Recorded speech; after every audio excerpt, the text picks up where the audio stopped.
गल्लीपासून दिल्लीपर्यंत काँग्रेस पक्षाला जनतेने नाकारलेलं आहे. म्हणून नैराश्यातून आज पाथरीमध्ये काँग्रेस पक्षाचे प्रदेशाध्यक्ष कशाला संबंध नसताना देवेंद्रजींबद्दल बोलले.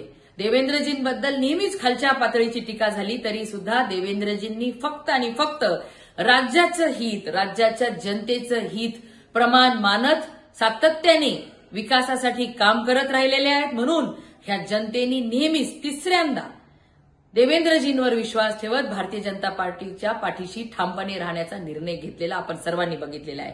आणि येणाऱ्या स्थानिक स्वराज्य संस्थांमधून सुद्धा जनता या काँग्रेस पक्षाला दाखवून देईल की ह्यांनी नेहमी जातीपातीचं राजकारण करत आणि असे काहीतरी घाणेरडे स्टेटमेंट देत मीडियाच्या प्रकाश झोतामध्ये राहण्याचा हा केविलवाना सकपाळजींचा प्रयत्न आहे.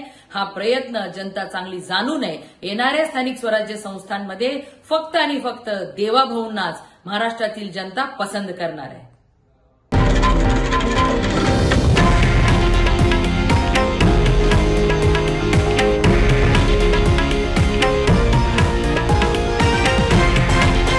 हे आहे देशातील नंबर 1 न्यूज नेटवर्क आणि आपण पाहत आहात TV9 मराठी, एकमेव.